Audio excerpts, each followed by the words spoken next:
Le podcast de Yumna Tarazi, un espace pour les femmes entrepreneurs francophones dans le monde qui incarnent leurs rêves dans la réalité. Ici, on parle de leadership incarné, des erreurs qui freinent la croissance et de comment les dépasser, des clés concrètes pour bâtir un business prospère sans te trahir, sans t'épuiser et au service de ton accomplissement et de ta réalité de femme. Ici, on ne copie pas des modèles, on crée les siens, parce que le monde de demain sera féminin.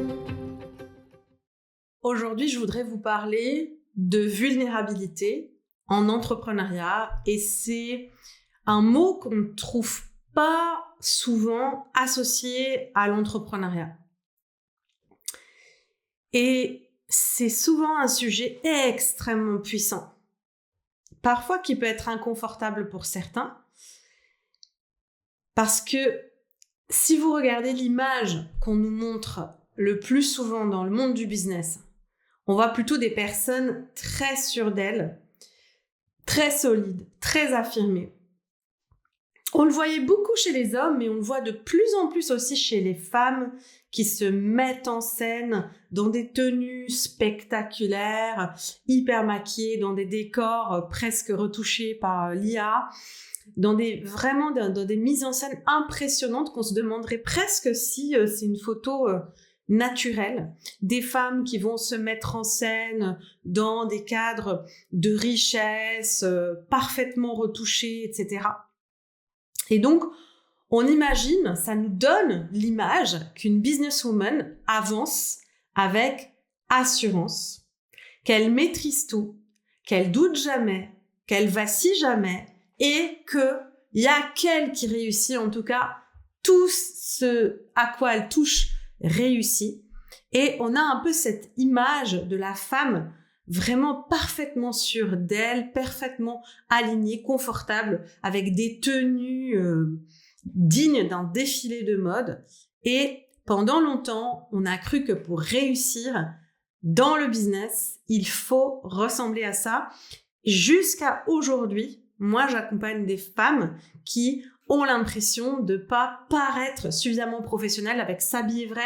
J'ai accompagné énormément de femmes entrepreneurs qui voulaient paraître professionnelles, qui voulaient des tenues un peu qui en mettent plein la vue, qui permettent de donner confiance pour paraître forte, paraître solide et paraître surtout imperturbable, paraître successful, montrer la richesse que l'on gagne, etc. Et avec les années, avec mon expérience, avec les rencontres que j'ai faites, je me suis rendu compte d'une chose qui est presque à l'opposé de cette image. C'est que les entrepreneurs qui réussissent vraiment, c'est-à-dire celles qui sont encore là 10 ans après, 15 ans après, 30 ans après, celles qui touchent vraiment les gens, qui créent des emplois, qui vivent et construisent un patrimoine solide grâce à leur travail, à leur entreprise, celles qui créent des relations profondes avec leurs clients.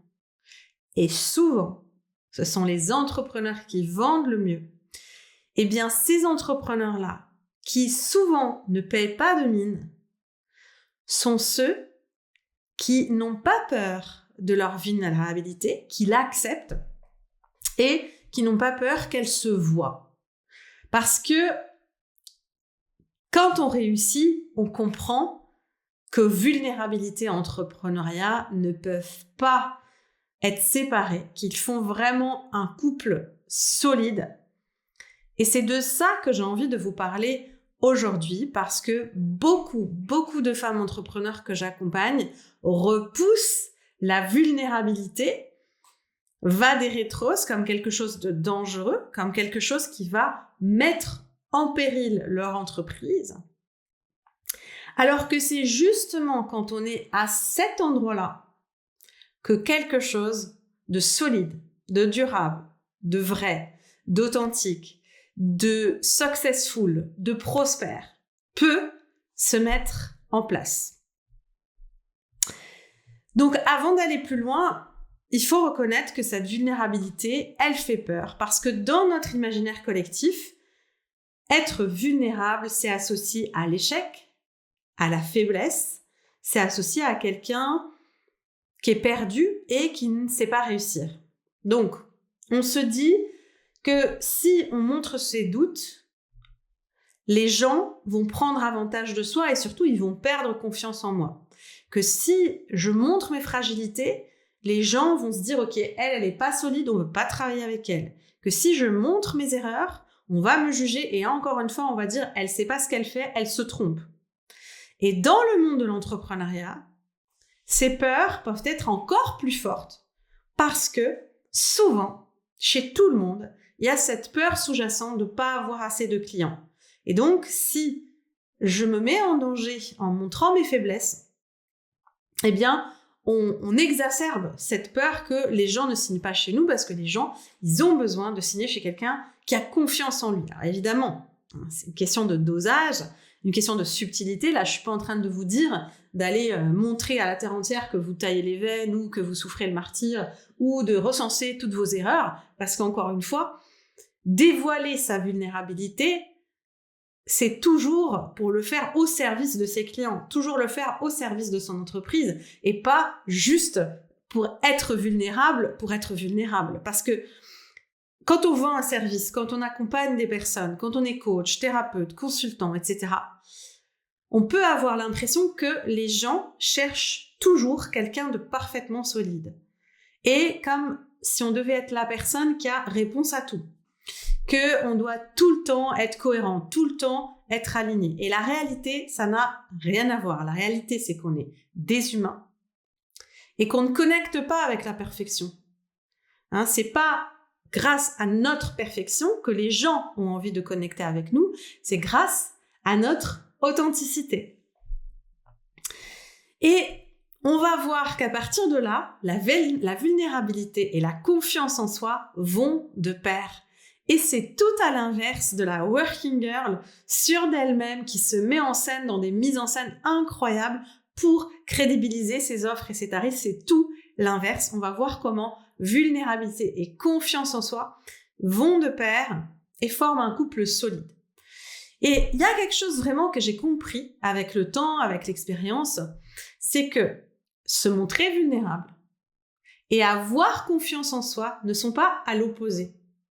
C'est pas parce qu'on se montre vulnérable que ça veut dire qu'on n'a pas confiance en soi. Et bien au contraire, j'ai remarqué que les entrepreneurs, ou moi, quand j'ose montrer ma vulnérabilité, c'est que dans des moments de confiance en soi. Parce que la vraie vulnérabilité, c'est pas le fait de s'effondrer émotionnellement devant tout le monde.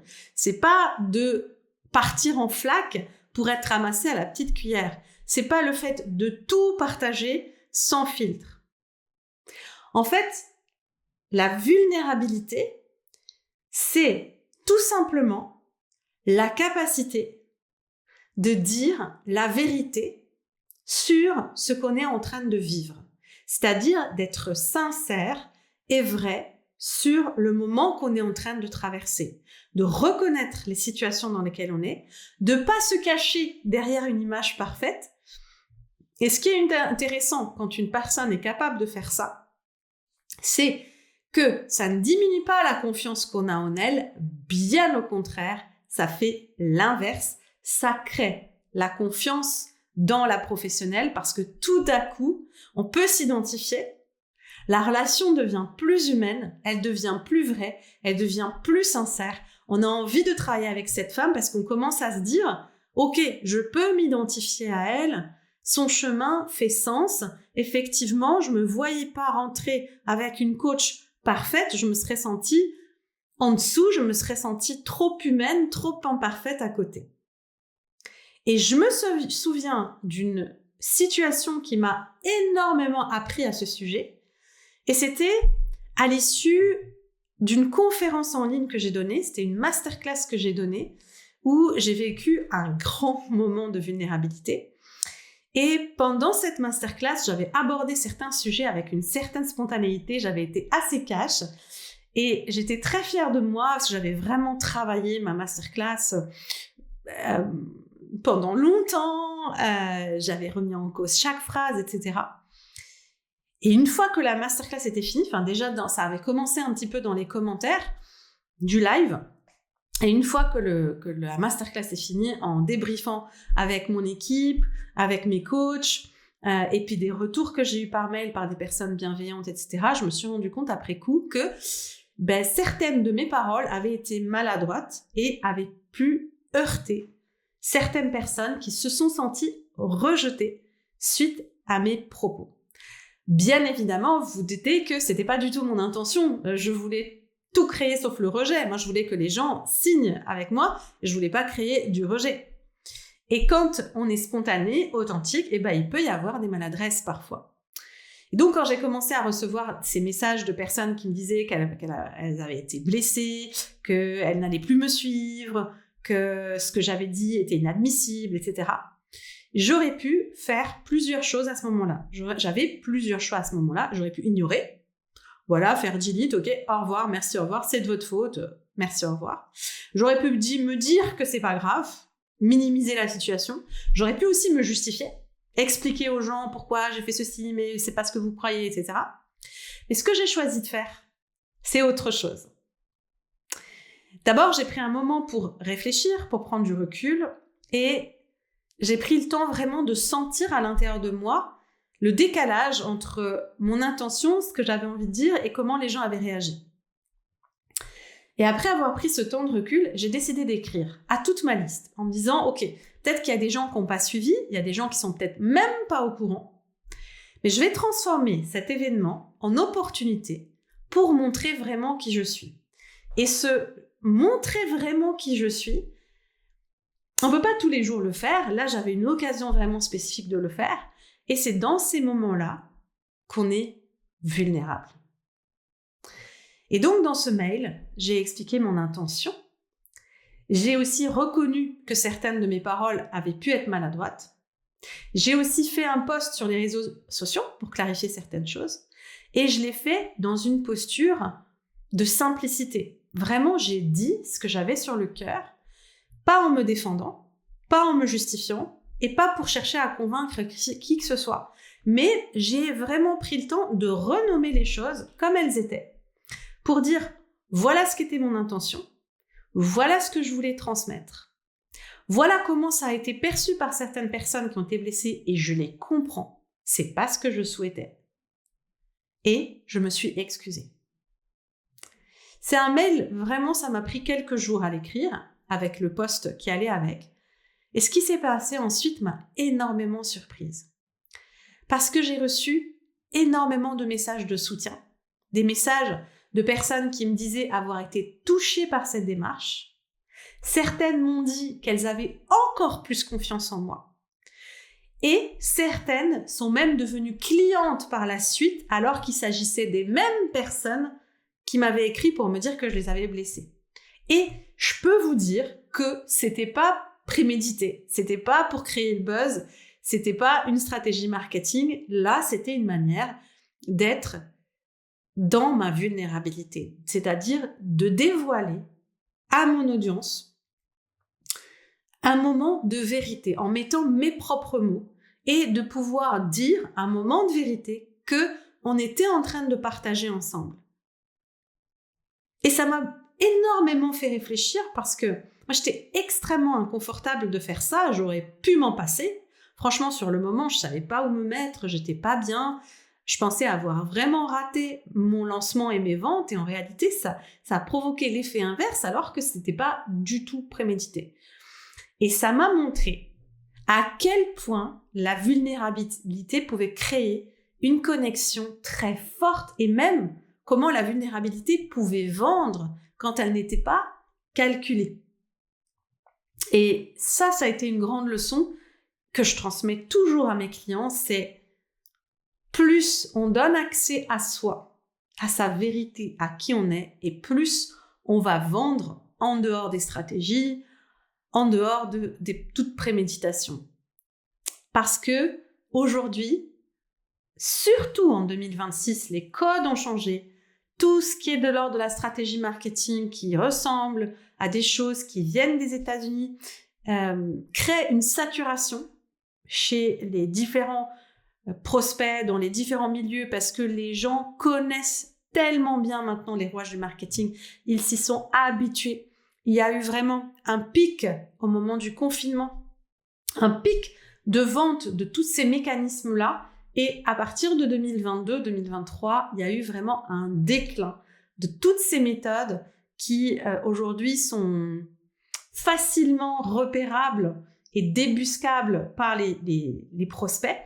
Et aujourd'hui, ce que les clients veulent, ce que les clients ont besoin viscéralement, c'est pas seulement de connexion humaine, d'avoir à la fois la compétence, l'expertise, l'expérience, d'être expérimenté, donner vraiment de la consistance et de sentir ce lien avec cette personne qui est avancée sur le chemin, experte et néanmoins humaine et vraie. Parce qu'aujourd'hui, les gens, ils arrivent vraiment à avoir de plus en plus de discernement entre ces femmes qui renvoient des images parfaites d'elles sur leurs réseaux sociaux, quitte à se dire, est-ce que c'est une vraie femme sur les photos? Et la différence avec ces femmes-là et les femmes envers qui elles peuvent s'identifier. Et se dire, ok, elle est à la fois humaine, accessible, mais il y a une réelle réussite financière derrière. Donc, il y a eu plein de moments, là je vous ai donné un exemple, mais il y a eu plein de moments où j'ai été confrontée au fait de dévoiler ma vulnérabilité et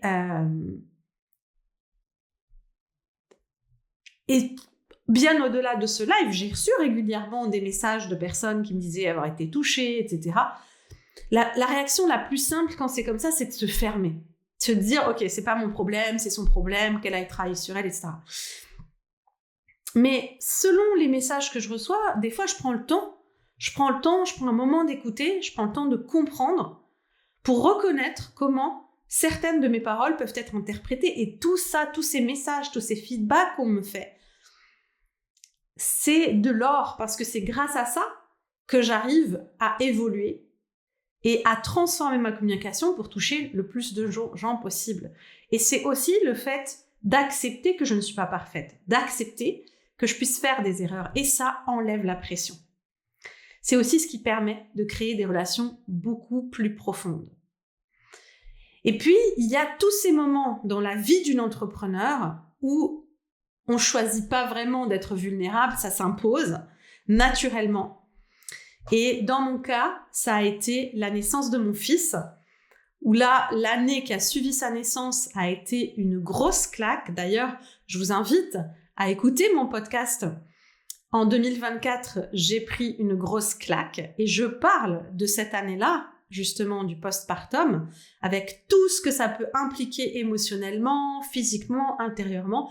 Je n'étais pas préparée à ça dans mon business et ça a été une grosse claque. Et pendant cette période, mon business a connu un vrai ralentissement de chiffre d'affaires, ce qui ne m'était pas arrivé depuis le début de mon entreprise. Ça a été vraiment la première année où mon chiffre d'affaires a eu un ralentissement et j'avais pris l'habitude d'un certain rythme, d'une certaine énergie dans mon activité et tout à coup, quand le bébé était là, la réalité a été totalement différente.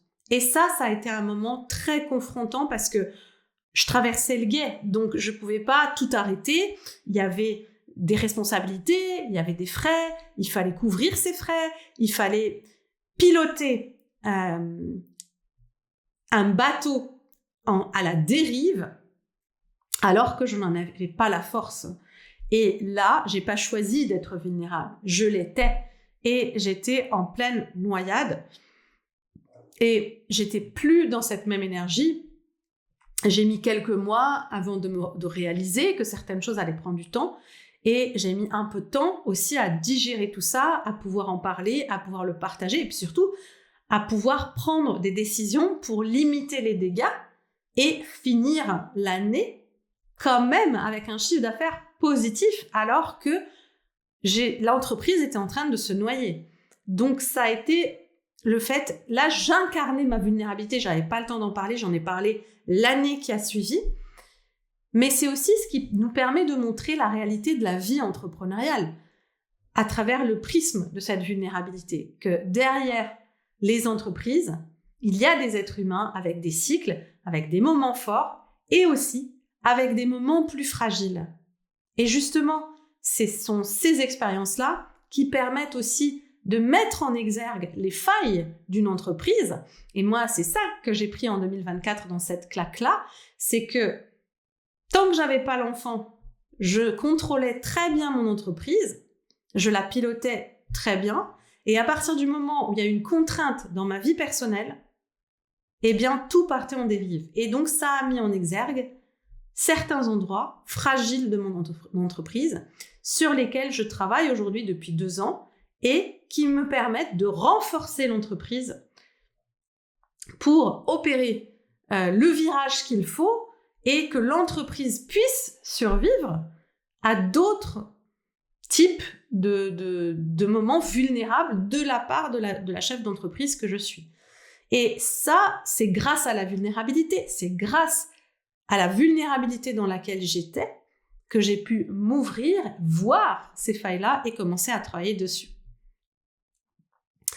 Alors pourquoi dévoiler à certains moments avec justesse sa vulnérabilité? Pourquoi ça crée de la confiance? Ça crée de la confiance pour quelque chose d'extrêmement simple, c'est que d'abord, ça enlève les masques, ça nous affranchit des représentations, ça nous affranchit des rôles, ça enlève la distance qu'il peut y avoir entre nous et nos prospects et nos clients. Et tout à coup, la relation devient beaucoup plus humaine dans un monde où on voit énormément d'images parfaites, de discours parfaits, de réussites parfaitement mises en scène. Et justement, on est encore dans un monde où dans le monde du travail, on veut des êtres humains parfaits. Et la vérité, l'authenticité, la vulnérabilité deviennent presque rafraîchissantes tellement elles sont rares. Parce qu'on a aussi les faux vulnérables. Les gens qui disent OK, qui prennent ça comme un introject en disant OK, aujourd'hui les gens veulent de la vulnérabilité, aujourd'hui les gens veulent du vrai. Alors ils vont mettre en scène le vrai et la vulnérabilité, encore une fois, dans une mise en scène parfaite. Et là, on n'est plus dans la vulnérabilité et dans l'authenticité. Et donc, ce que j'aimerais que vous reteniez de ce podcast, c'est que la vulnérabilité, c'est pas la faiblesse et c'est pas l'inverse de la force. C'est parfois même une forme de force les plus profondes. C'est une force d'être vulnérable et c'est même une des forces les plus profondes parce que on perd pas notre autorité quand on est vulnérable, on perd pas notre crédibilité, on accepte simplement d'être humain dans un cadre professionnel où on est la personne référente. Et dans l'entrepreneuriat, cette humanité, c'est souvent ce qui va créer des liens les plus forts. Alors retenez bien ça, que ajuster le dévoilement de sa vulnérabilité, la dévoiler au bon moment, de la bonne manière, pas sous le coup de l'impulsivité, pas sous le coup de la détresse, pas quand on est en train de s'effondrer émotionnellement, mais la dévoiler au service de vos clients, de vos prospects, au service de votre entreprise et au service du lien qu'on va construire avec ses clients. Pensez bien que c'est une énorme force et que c'est une énorme preuve de maturité pour une entrepreneur d'accepter déjà de vivre sa vulnérabilité en temps direct, au moment où ça arrive, où on est submergé, et au moment où on rencontre des difficultés dans son entreprise, et de partager ces moments de vulnérabilité si c'est approprié au service du lien professionnel, au service de l'entreprise. Alors, si ce sujet vous parle, je vous invite vraiment à le partager autour de vous à quelqu'un, à des entrepreneurs qui pourraient s'en servir.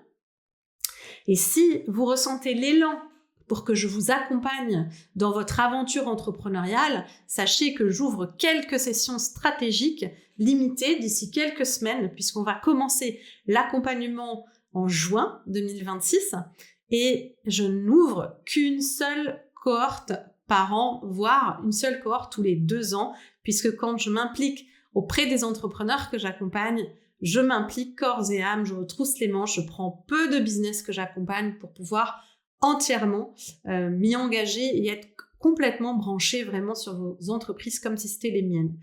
Donc si vous êtes à la recherche d'une personne qui vous accompagne dans un moment où vous voulez opérer une croissance, dépasser, franchir un nouveau palier, etc., prenez rendez-vous avec moi pour qu'on puisse en parler. Vous trouverez le lien de mon calendrier en description de ce podcast. Si cet épisode vous a plu, merci de laisser 5 étoiles et un commentaire sur la plateforme préférée de votre choix, ce qui permettra au podcast d'avoir plus de visibilité et d'être mis en avant par la plateforme. Merci infiniment pour cela.